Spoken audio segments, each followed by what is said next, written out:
Russian regions are massively boosting military sign-up bonuses to lure more people to fight in Ukraine. As the war in Ukraine drags on into its third year, Russia is finding it increasingly difficult to replenish its ranks with willing volunteers. While the Kremlin insists that a second wave of mass mobilization is unnecessary, the realities on the ground tell a different story. Casualties remain high, front lines are grinding, and new offensives require fresh manpower. To meet these demands, Russian regions are now offering record-breaking sign-up bonuses to entice citizens into military service, amounts that in some cases exceed the average annual salary. This surge in financial incentives offers a window into both the strain on Russia's war machine and the desperation of local authorities to meet recruitment quotas. The scale of the bonuses. Across the country, recruitment offices are advertising eye-catching offers. In Moscow, authorities have promised up to 1.3 million rubles, roughly $14,000 in one-time payments for those who sign a military contract. That figure is staggering when compared to the average monthly salary in Russia, which hovers around 70,000 rubles, or just over $750. Other regions, from the Far East to the Urals, have followed suit. Some are offering 500,000 to 800,000 rubles upfront, along with additional monthly stipends, housing benefits, and debt forgiveness schemes. In poorer provinces, where wages are far lower than in Moscow or St. Petersburg, the prospect of such a payout can be life-changing, especially for young men struggling with limited job opportunities. Why the push now? The timing is no coincidence. Russian forces have been on the offensive in recent months, capturing territory in eastern Ukraine, but at heavy cost. Independent estimates suggest Russia has suffered hundreds of thousands of casualties since the invasion began, including both dead and wounded. Although Moscow tightly controls casualty figures, even pro-Kremlin commentators admit the losses are severe. Unlike the mass mobilization of September 2022, which triggered protests and an exodus of draft-age men, the Kremlin now prefers a quieter, region-by-region recruitment drive. By relying on financial carrots rather than legal compulsion, the government hopes to avoid social unrest while still filling the ranks. Regional competition. What's striking is how recruitment has become almost competitive between regions. Governors, under pressure from Moscow to deliver numbers, are racing to outbid each other with higher bonuses. Wealthier regions like Moscow and Tatarstan can afford lavish payments, while poorer areas such as Dagestan or Buryatia rely on the appeal of cash relative to their low local incomes. This creates a patchwork recruitment system where the price of a volunteer soldier varies dramatically depending on where he lives.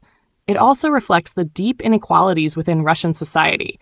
Urban elites are more likely to evade the war altogether, while rural and minority communities are disproportionately represented on the front lines. Beyond the money, the recruitment campaigns do not rely on money alone. Billboards across Russian cities portray soldiers as heroes, while state television broadcasts slick advertisements that frame military service as a patriotic duty and a path to honor. Some regions promise fast-track citizenship for migrants who join the army, a policy that has drawn thousands of Central Asian men into Russian ranks. For many recruits, however, the decision is driven less by patriotism than by economics.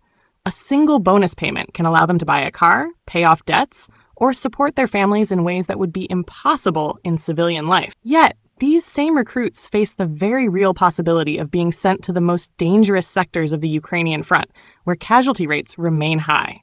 Strain on the economy. The massive sign-up bonuses also highlight a deeper problem. The war is draining Russia's economy. With Western sanctions squeezing revenues and the cost of military production skyrocketing, regional governments are shouldering an enormous burden. In many cases, they are diverting funds from social services, healthcare, and infrastructure to pay for recruitment drives. Critics inside Russia have quietly warned that this approach is unsustainable. Some local budgets are already running deficits, and public resentment could grow if citizens see hospitals understaffed or schools underfunded, while governors funnel money into war bonuses. The human cost behind the financial incentives lies a darker truth. Many of those lured by bonuses do not return home.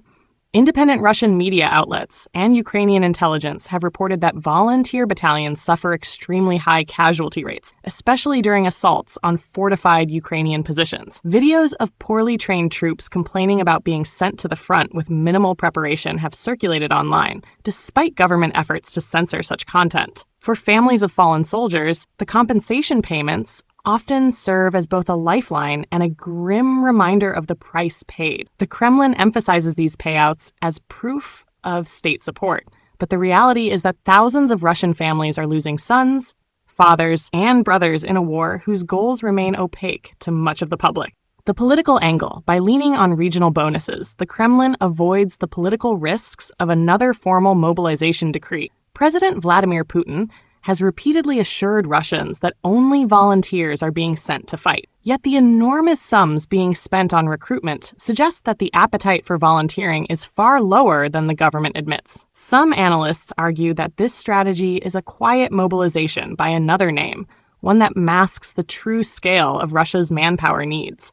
It also allows Putin to keep up the image of public support for the war ahead of elections, while leaving local governors to shoulder the political and financial burden. The surge in military sign-up bonuses across Russian regions paints a revealing picture of a country struggling to sustain its war in Ukraine. What began as a special military operation expected to last weeks has now turned into a grinding, costly conflict that demands ever more manpower. For some Russians, the offer of 1 million rubles is enough to risk everything. For the Kremlin, these payments are a way to buy time and maintain the illusion of voluntary participation. But beneath the surface, the reliance on massive bonuses reflects the growing cracks in Russia's war effort and the human and financial toll that continues to mount with each passing month.